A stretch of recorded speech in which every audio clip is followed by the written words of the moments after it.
Bismillahirrahmanirrahim. Assalamualaikum warahmatullahi wabarakatuh. Baik ya Iwan, untuk perkuliahan terakhir ini sampai UTS, kita topik bahasanya sudah sampai ke pertemuan ke-7, yaitu mengenai ekowisata yang ada di Afrika Selatan. Di sini akan diperlihatkan itu berbagai eksotisme alam liar yang ada di Afrika Selatan.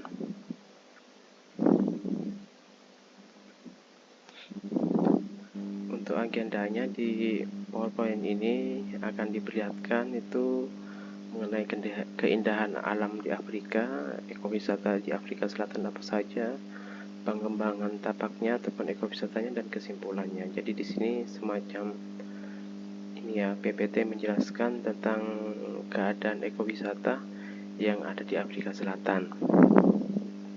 Sebagai pendahuluan, Afrika itu adalah benua terbesar ketiga yang ada di dunia setelah Asia dan Amerika, dan kedua terbanyak penduduknya setelah Asia. Dengan luas wilayah sekian, termasuk pulau-pulau yang berdekatan, Afrika ini meliputi 20,3% dari seluruh total daratan yang ada di bumi. Dan dengan 800 juta penduduk di 54 negara, benua ini merupakan tempat bagi sepertujuh populasi dunia.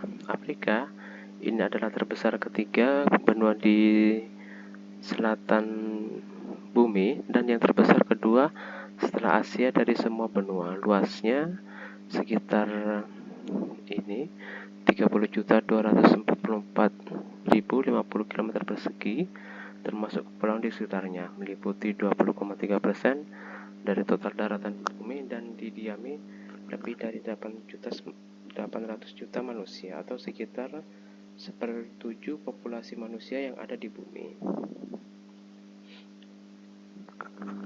Untuk keindahan alam di Afrika itu, benua Afrika itu memiliki kemakmuran landscape, artinya daratannya itu sangat bagus, kemudian juga ada satwa liar dan ada berbagai ekosistemnya. Banyak hewan alam yang produktif itu hidup bersama, dengan misalnya ada hewan macan tutul, gajah, singa berkeliaran bebas di dataran, dan gaya hidup dan kebiasaannya ini di sana itu sama dengan desa-desa yang masih lekat dengan tradisi kuno, kemudian bergeser juga ke bergeseran di dunia lain di sekitar mereka. Ekowisata ini dengan dedikasinya tentunya untuk tujuan kemajuan budaya dan keberlanjutan alam, ini merupakan salah satu solusi untuk hal-hal yang terjadi di sana dan melindungi semua yang ada di Afrika. Untuk Afrika Utara, kebanyakan ekowisata di Afrika Utara itu konsentrasinya pada keindahan keras pada titik lokasinya. Beberapa saat yang lalu, inisiatif pemerintah baru ini di Thalasementane Nation Wit itu mengarah ke Taman Maroko, dan juga ada juga Tunisia Sibel Sagoon Nation Wit itu ke taman, mengacu pada lonjakan liburan para wisatawan. Taman Thalasementane ini memberikan trek yang berkepanjangan, artinya jalur berkepanjangan. Kemudian juga ada hiburan tenting, hiking, dan juga pendakian di pegunungan Rif di Maroko Utara. Kemudian kehidupan liar di Afrika Timur antara bulan Juli dan Oktober terjadi migrasi pergerakan hewan rusa dari kutub besar di Kenya sebagai salah satu kesempatan organik yang paling signifikan dari dunia. Tambahannya, biasanya berjuta rusa kutub ini membuat perjalanan panjang dari Tanzania ke Kenya. Di sini juga ada acara yang menakjubkan yang menghormati tanah dan proyek pembangunan, juga individu massa yang tinggal di sana. Kemudian ada petualangan Afrika Barat. Ini ada Masjid Larabanga, masjid tertua di Ghana, dan pemandangan Amezope.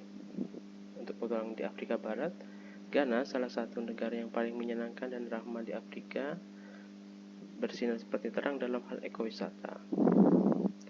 Kemudian Volta, daerah di Ghana, atributnya ini berkonsentrasi terbaik dari ekowisata berbasis masyarakat di negara ini. Kemudian rumah untuk Yapo Country with air terjun dari Amazon dan juga Tavi Ametom monyet Santuari. Lokasi ini syarat dengan saluran air, pegunungan, dan lebih dari 720 spesies berupa burung, hiking kano, dan fasilitas bersepeda umum di taman nasional dan tempat suci, dan beberapa itu sudah ramah lingkungan, dan beberapa kasus ini ada vegan dan juga telah disediakan penginapan di seluruh tempat.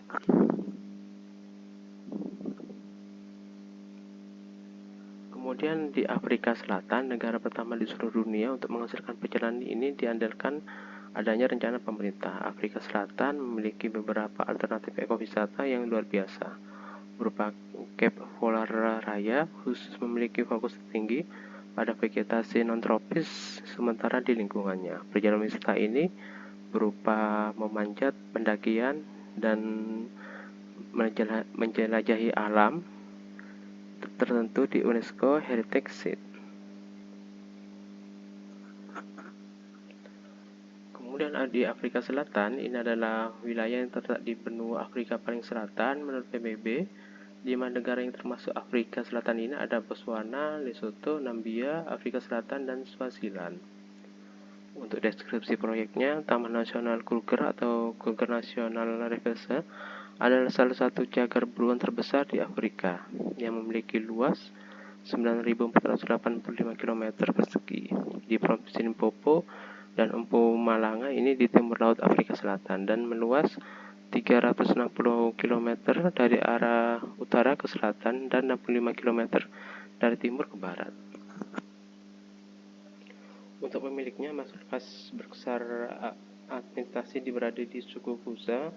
Area taman pertama kali dilindungi oleh pemerintah Republik Afrika Selatan pada tahun 1898 dan menjadi taman nasional pertama di Afrika Selatan pada tahun 1926.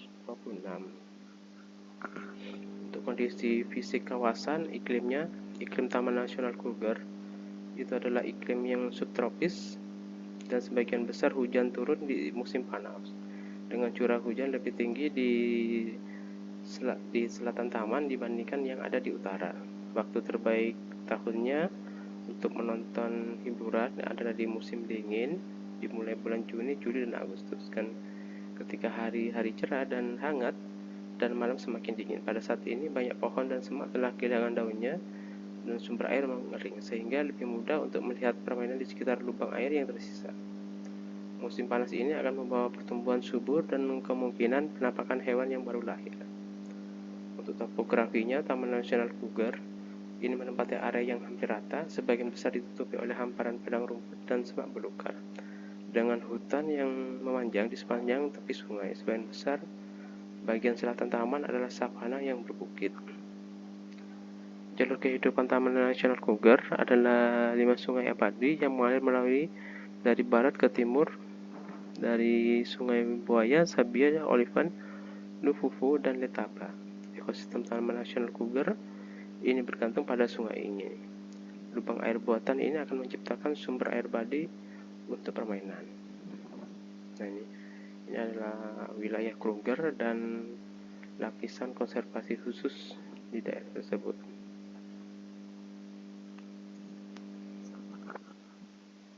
Kemudian tipe ekosistem dan keanekaragaman hayati, tumbuhan dan hewan. Taman Nasional Kruger ini luar biasa untuk jumlahnya yang sangat banyak. Ada berbagai flora dan fauna, hampir 2000 spesies tanaman yang berbeda itu berada di Taman Nasional, termasuk sekitar 500 pohon dan semak yang berbeda, seperti pohon berduri dan mopen. Banyak pohon ini memiliki golongan yang tebal dan seperti gabus yang memberikan perlindungan terhadap api savana. Satwa liarnya juga beragam. Taman ini adalah rumah bagi 114 spesies reptil yang berbeda. ada lebih dari 500 spesies itu burung dan 147 mamalia, termasuk 5 hewan besar yaitu zebra, jerapah, impala, cheetah, dan kuda.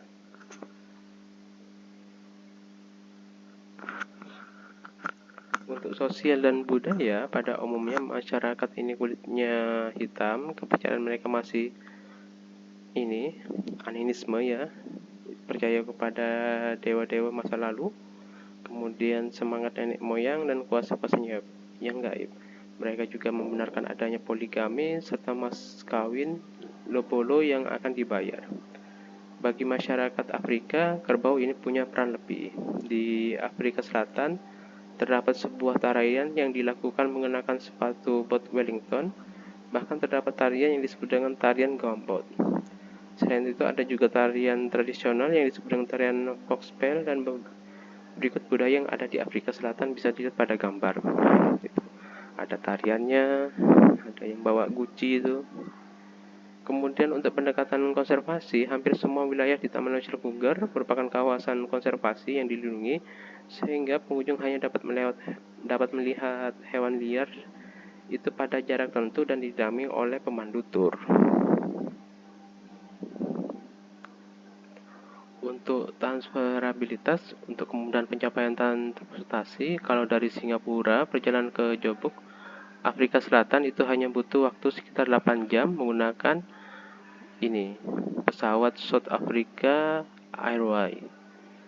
Anda itu harus mengerogoh kocek sekitar puluhan juta untuk merasakan semacam perjalanan ini sampai ke sana itu.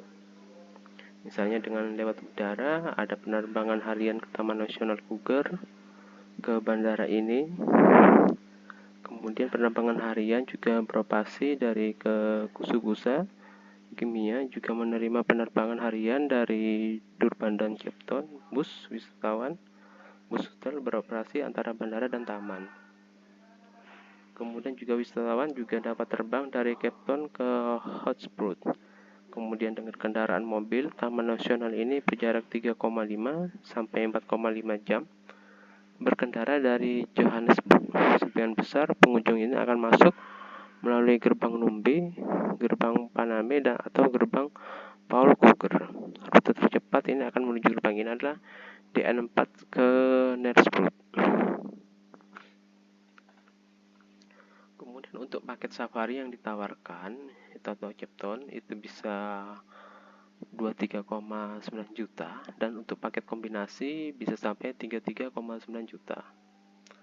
Untuk tiket pesawatnya sendiri itu memang belum termasuk. Harga tiket pulang pergi dari Jakarta Afrika itu sekitar 10 sampai 15 juta. Dan untuk mendapatkan pemandangan yang indah dan suhu udara yang tak jauh berbeda dengan Indonesia, sebaiknya Anda datang lebih awal tahun, sekitar bulan Februari ataupun Maret. Biasanya liburan keluarga di Afrika Selatan dengan berkendara dari ibu kota Afrika Selatan ke Taman Nasional Kruger. Tiket masuknya untuk orang asing dewasa sekitar Rp292.000. Anak-anak itu sekitar Rp146.000. Pemesanan tiket ini harus dilakukan sebelum hari kedatangan via online dengan tambahan biaya Rp20.000.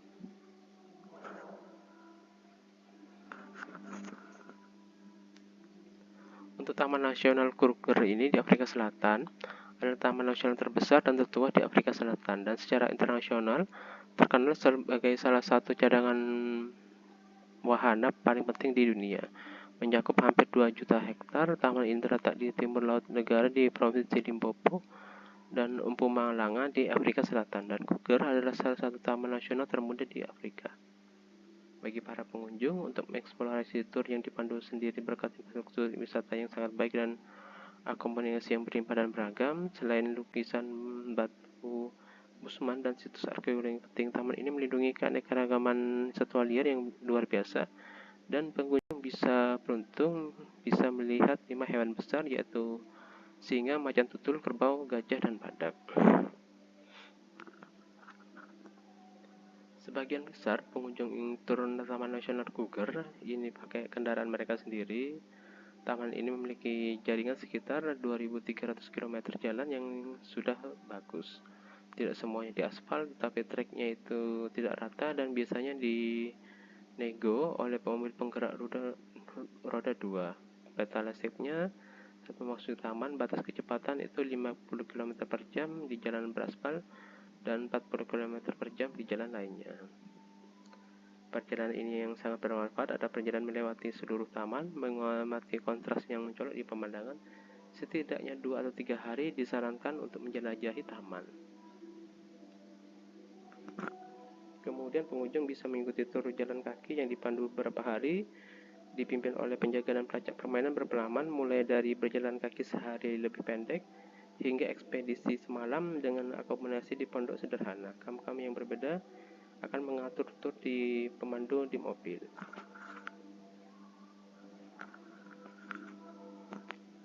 Kemudian atribut Taman Nasional Kruger. Taman Nasional unggulan Afrika Selatan ini ukuran besar mungkin predator dan memangsa mamalia besar yang hampir alami. Interaksinya salah satu taman nasional terbesar dunia. Variasi dalam geologi dan iklim mendorong heterogenitas spasial dan keanekaragaman hayati. Berbagai sungai yang beragam mempromosikan keanekaragaman hayati. Biota, proses ekologis dan situs budaya sebagian besar masih utuh. Ekowisata adalah bentuk penggunaan lahan yang dominan. Penggunaan lahan yang berdekatan ini akan mempromosikan konservasi keanekaragaman hayati dan menyediakan daerah penyangga. Kawasan lindung yang mengandung daerah hutan belantara yang signifikan ini adalah pemain ekonomi regional utama. Infrastruktur dan kapasitas ini berkembang dengan baik. Kemudian potensi Taman Nasional Kruger Afrika Selatan, ada hampir 254 situs warisan budaya yang dikenal di Taman Nasional Kruger, termasuk hampir 130 situs seni cadas yang sudah tercatat. Yang kedua, ada banyak bukti bahwa manusia prasejarah Homo erectus sudah ada di tempat itu antara 500.000 dan 100.000 tahun yang lalu. Yang ketiga, artefak budaya manusia zaman batu sudah ada pada periode 100.000 sampai 30.000 tahun yang lalu. Lebih dari 300 situs arkeologi manusia zaman batu sudah ditemukan. Bukti orang Bushman Folk dan zaman besi sekitar 1.500 tahun yang lalu merupakan bukti yang besar. Dan keenam, ada banyak kisah sejarah tentang keberadaan orang Nguni dan penjelajah dan pemukim Eropa di daerah Kruger. Juga ada reruntuhan arkeologis yang signifikan di Tulamela dan Masorini, dan juga ada banyak contoh sanat yang tersebar di seluruh taman.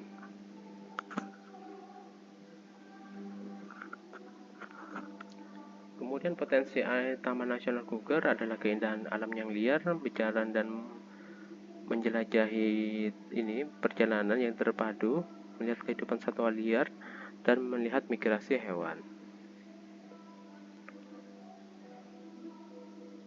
Ini adalah contoh beberapa photoshoot yang ada di Taman Nasional Kruger, bisa untuk prewed dan lainnya ya.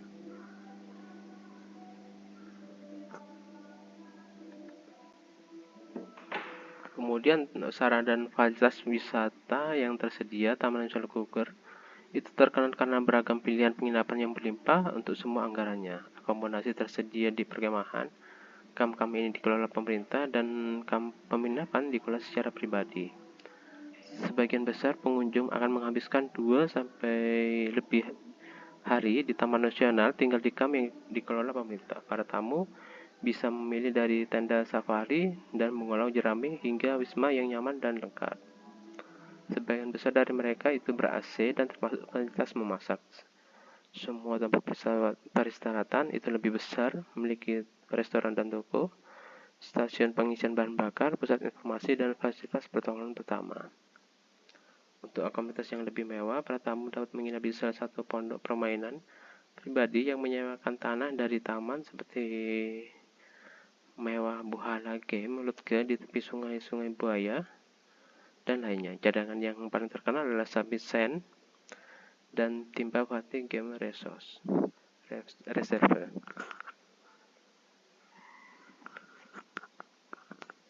Nah, ini untuk Taman Nasional yang ada di Kruger itu ada semacam ini ya, treknya itu, trek perjalanannya dan juga camp-camp yang tersedia.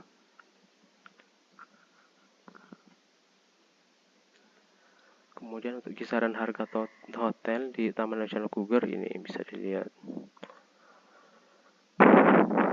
Ini juga fasilitas yang dibuat pemerintah untuk kenyamanan wisatawan mancanegara. Bagus sekali ya. Kemudian pengembangan tapaknya, prinsip-prinsip panduan untuk manajemen taman nasional. Ini ada konservasi biodiversitas, ada penerimaan secara sosial, kemudian ini secara ekonomi juga bagus, dan secara ekologi juga masuk itu. Ada pemasukan untuk ekologi, kontribusinya terhadap lingkungan. Nah, ini untuk awal mula demokrasi sampai sekarang. Untuk tahun 1898 ada Leipzig. Ini masih dengan cara berburu ya. Mungkin pendekatan ini konservasi secara musli itu. Sampai itu ada 1995 peningkatan fokus pada orang dan isu sosial yang termasuk dalam manajemen taman itu.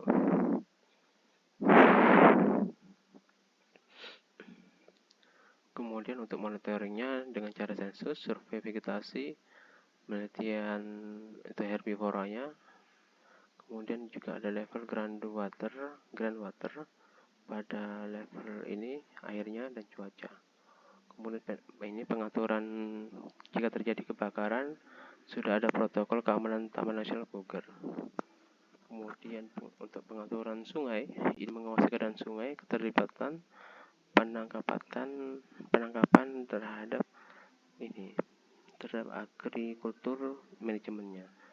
Kemudian ada spesies invasif, tentunya harus ada tindakan respon cepat dan jangka panjang terhadap kontrol pemeliharaannya supaya tidak merusak spesies endemik seperti tanaman dan lainnya. Ada kolaborasi internal, dan spesies ini rencana spesifik memang ini ya, kadang-kadang menguntungkan, kadang merugikan. Jika ada spesies invasif itu harus diantisipasi supaya tidak merusak spesies endemik di daerah itu. Kemudian untuk pengaturan hewan herbivora yang ukurannya besar, rencana pengelolaan gajah dan KNP, dan dasar manajemen saat ini dengan pendekatan.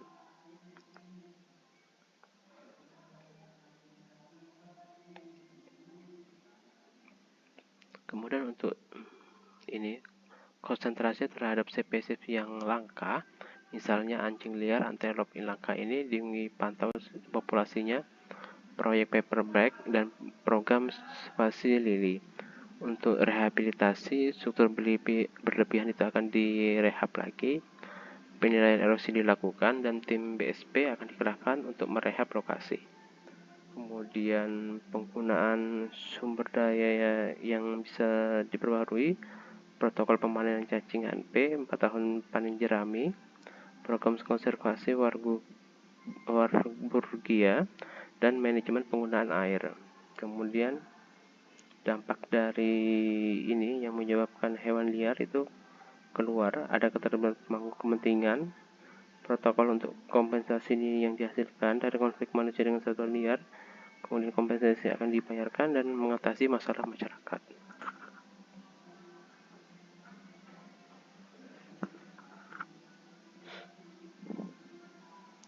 Kemudian kontribusi KNP terhadap ekonomi regional, ini platform untuk beneficiasi, ada akses preferensial, dampak ekonomi regional ke peluang kerja, ada peluang pendidikan, peluang P3, peluang sumber daya alam dan penempatan, dan pelestarian warisan dan lingkungan hidup.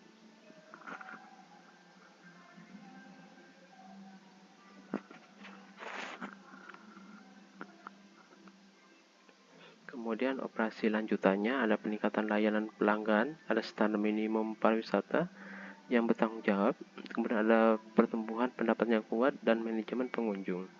Untuk produk dan layanan ada perbaikan sedang berjalan, pembentukan pariwisata, produk yang relevan, pengembangan, mendorong efisiensi finansial, dan bandara suku susah sudah dibuka kembali. Kemudian untuk komunitas yang empowerment, warna hitam pengusaha untuk mempersiapkan OSW, dilatih dan ditempatkan 10 panduan perempuan kulit hitam dan pemilikan saham dalam P3 3S ini ada pendahuluan bermerek restoran dan outlet retail, implementasi konsesi, open safari vehicle partnership.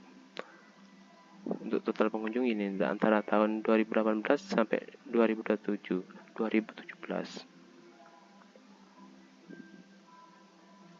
Kemudian permasalahan yang terjadi di Taman Nasional Cougar bisa terjadi kekeringan, degradasi skala besar yang dihasilkan dari distribusi air yang homogen, penurunan besar pada kijang, populasi menabrak kerbau, kalau mungkin tertabrak, juga sungai abadi sudah berhenti mengalir.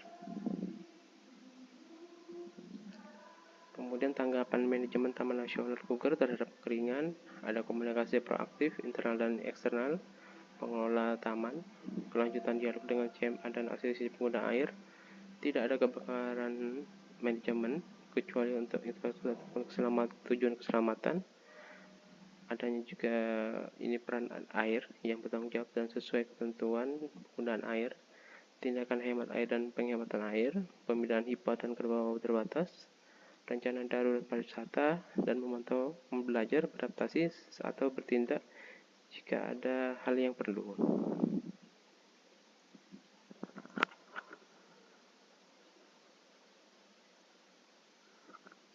Kemudian ini setelah dilakukan peningkatan kualitas pada tanaman nasional Cougar dari ke tahun-tahun, jadi semakin meningkat.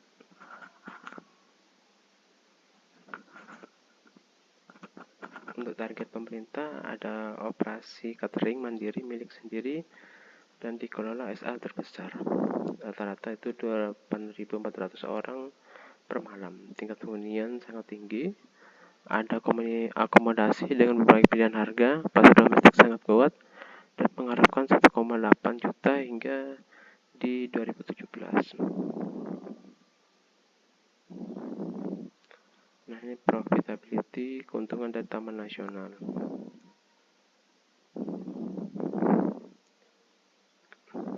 Kemudian ini salah satu blog resmi di Taman Nasional Cougar di Afrika Selatan yang bisa dicari di Google. Kemudian kontribusi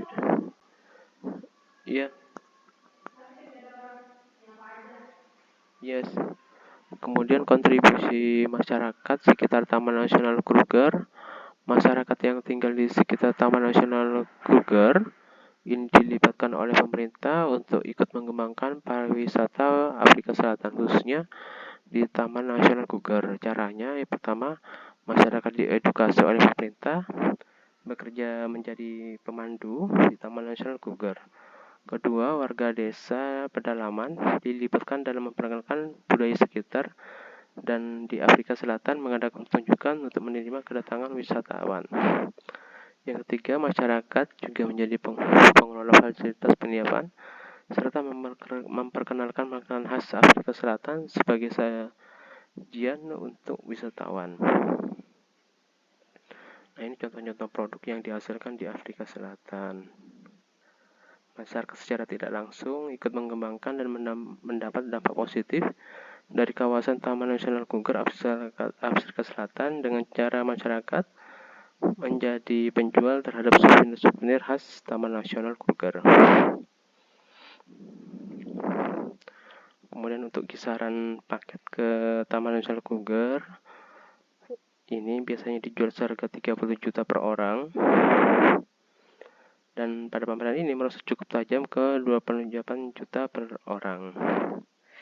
Kemudian harga tersebut itu di luar tiket pesawat pulang pergi ke Capricorn di ibu kota Afrika Selatan. Harga tiket pulang pergi Jakarta ke Selatan itu sekitar 10-15 juta untuk mendapat pemandangan indah dan suhu udara yang tak jauh beda dengan Indonesia. Untuk merasakan semua pengalaman ini tentunya diperlukan uang yang banyak ya, sekitar 36,8 juta untuk biaya tur di safari atau Cape Town selama 8 hari 7 malam. Untuk kesimpulannya, sejauh ini pengelolaan Taman Nasional Cougar sudah baik dan peningkatan fasilitas ini akan terus dilakukan untuk memperbaiki pariwisata Taman Nasional Cougar di Afrika Selatan. Selain menjadikan Taman Nasional Cougar itu sebagai tempat pariwisata, Taman Nasional Cougar ini akan dijaga keanemannya serta banyak area-area yang masih tetap menjadi area konservasi. Taman Nasional Kruger ini bisa dijadikan sebagai tempat para peneliti untuk meneliti hewan yang hidup liar di Taman Nasional Kruger. Baik ya, itu Ivon untuk mata kuliah terakhir sebelum UTS, yaitu di ekowisata di Afrika Selatan atau di Afrika khususnya di Afrika Selatan. Untuk ini ya, tugasnya Ivan nanti bisa membuat review jurnal dari salah satu topik pertemuan antara pertemuan 1 dan 7. Monggo dipilih dan nanti dikirim ke email saya toifor kemudian bawahnya spasi @unas.ac.id. Nanti yang dikirim berupa review jurnalnya bentuk PPT dan juga jurnalnya dikumpulkan saat ujian tengah semester. Saya akhiri, terima kasih. Assalamualaikum warahmatullahi wabarakatuh.